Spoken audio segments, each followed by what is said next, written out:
মাংস ছাড়াই আজকে আমি ডিম পোলাও রান্না করলাম। এত মজা হয়েছে, কেউ ধরতেই পারবে না এটাতে যে একদমই মাংস নাই।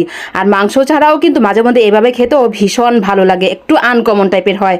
তো এদিকে আমি চুলাটি ধরিয়ে ফেলেছি, আর ভয় পাচ্ছিলাম বৃষ্টি হবে নাকি, কিন্তু আলহামদুলিল্লাহ বৃষ্টি হলেও আমি খুশি, না হলেও আমি সমস্যা নাই আমার কোনো। আর বৃষ্টি হলে তো ভীষণ ভালো লাগে। তো এদিকে আমি ডিমগুলো ছিলে নিয়েছি, আর ডিমগুলো এভাবে আমি একটু ছুরি দিয়ে আমি কেটে কেটে নিচ্ছি। দেখতে ভালো লাগবে আর সুন্দর লাগবে, আর একটা জিনিস দেখতে সুন্দর লাগলেও কিন্তু খেতে ভালো লাগবে। আপনাদের কাছে একটি অনুরোধ, আমি এত কষ্ট করে ভিডিও করি, অবশ্যই আমার চ্যানেলটি একটি সাবস্ক্রাইব করে আসবেন যদি ভালো লাগে, আর আমার পেজটির একটি ফলো দিয়ে আসবেন। অবশ্যই সবাই লাইক দিয়ে তারপর কমেন্ট করবেন কেমন হয়েছে আমার আজকের রেসিপিটি। তারপর আমি তেল দিয়ে একটু লবণ আর হলুদের গুঁড়ো দিয়ে দিয়েছি। তারপর ডিমটি আমি এখন লাল লাল করে ভেজে নিব। তো মাটির চুলাতে আমি রান্না করছি আজকে, আমি ডিম পোলাও এই প্রথম। এর আগে আমি মুরগি দিয়ে গরু দিয়ে কত রকমের রান্না করেছি, বাট এটা কিন্তু একটু ভিন্ন রকম। তো তারপর আমি আলু সিদ্ধ করে রেখেছিলাম, আর আলু সিদ্ধটা কিন্তু আমি লবণ দিয়ে করেছিলাম যাতে ভিতরে আলুর ভিতরে একটু লবণটা ঢুকে, এই জন্য। তারপর আমি লাল লাল করে ভেজে নিচ্ছি, একটু জর্দা কালার দিয়েছি যাতে আলুটা ব্রাউন কালার সুন্দর মতো হয়। আলুর কালারটা সুন্দর হলে কিন্তু দেখতেও কিন্তু সুন্দর লাগবে মোরগ পোলাওটা। তারপর আমি পেঁয়াজ বেরেস্তা করে নিব এখন একটু বাদামি বাদামি করে, যেহেতু এখানে আমি জর্দা রংটা দিয়েছি সেহেতু পেঁয়াজ বেরেস্তার কালারটাও কিন্তু ভীষণ সুন্দর হয়েছে। তারপর পেঁয়াজ বেরেস্তা উঠিয়ে নিয়ে তারপর আমি এখন দুটো এলাচি, দারচিনি, তেজপাতা দিয়ে পেঁয়াজটা দিয়ে দিচ্ছি, বাকি পেঁয়াজটা। এখন আমি রান্না শুরু করে দিয়েছি। তো রান্না শুরু করতে করতে একটা কথা বলি, আপনাদের কাছে অবশ্যই একটি অনুরোধ, আমার চ্যানেলটি একটি সাবস্ক্রাইব করে আসবেন। আমি এত কষ্ট করে ভিডিও করে, আমি শুরুতেও বলেছি আবারও বলছি। তারপরে আমি আদা রসুন বাটা, এখানে আমি বিরিয়ানির একটু মশলা দিয়েছি, পুরো প্যাকেট মশলা দিইনি, পুরো প্যাকেটে কিন্তু ভালো লাগবে না। তারপরে একটু হলুদ মরিচ দিয়েছি, হালকা কালারটা দেখতে সুন্দর লাগবে, ধনে গুঁড়ো দিয়েছি। তারপর আমি ভালো করে মশলাটা কষিয়ে তারপর আমি ডিমটা দিয়ে দিয়েছি।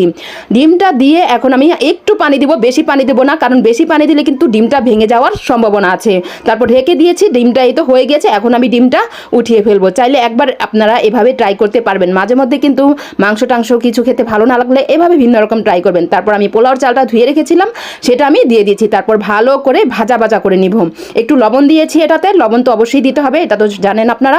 তারপর আমি গুঁড়ো দুধটা দিয়েছি, অনেকে গুঁড়ো দুধটা কিন্তু পানিতে গুলিয়ে তারপর দেয়, কিন্তু আমি এভাবে চালের সাথেই গুঁড়ো দুধটা দিয়ে আমি ভাজা ভাজা করে নিই। তারপর আমি পরিমাণ মতো পানি দিয়েছি, ঠান্ডা পানি দিয়ে দিয়েছি, যেহেতু মাটির চুলা রান্না তাড়াতাড়ি বলক এসে পড়বে। তারপর আমি কেওড়া জল দিয়ে ঢেকে দিয়েছি। খুবই সহজ, মানে এত সহজ বলার বাইরে। তো ওইদিকে আমি কিন্তু স্টুডেন্ট পড়াচ্ছিলাম, আজকে বাকি স্টুডেন্ট আসেনি। আর এইদিকে আমি আমার সালাডটা বানাচ্ছিলাম, আমি সবাই কিন্তু অপেক্ষা করছিল। তো যাই হোক, সালাডটা আমি একাই খাবো। আর এইদিকে আমি ডিমগুলো দিয়ে দিচ্ছি এখন, আর আলুগুলো সুন্দর মতো, সব কিছু সুন্দর মতো আমি এখন সাজিয়ে দিব। দেখেন সাজানোর পরে কিন্তু আরও বেশি সুন্দর লাগবে। আর এগুলো কিন্তু মেহমানদের সামনে দিলেও কিন্তু মেহমানরাও কিন্তু খুবই খুশি হয়ে যাবে, আর পরিবারের সবাই তো অবশ্যই খুশি হবে। তারপর আমি আস্ত কাটা কাঁচামরিচ দিয়েছি, আমি আগে কাঁচামরিচ দিইনি কারণ বাচ্চারাও খাবে, তারা একটু ঝালটা কম খেতে পারে, এই জন্য আমি কাঁচামরিচটা পরে দিয়েছি। তারপর পেঁয়াজ বেরেস্তা দিয়ে আবার আমি 10 মিনিটের মতো ঢেকে দিব। এখন অপেক্ষা করছি। দেখেন চুলার আঁচটা কিন্তু একেবারেই কম, আমার এই চুলাটা আমি আলহামদুলিল্লাহ কম বেশি সবই করতে পারি। তো এই তো আমার ভাই আর আব্বু চলে এসেছে, ওনাদের নাকি আর সহ্য হচ্ছিল না, ভীষণ ক্ষুধা লেগেছিল।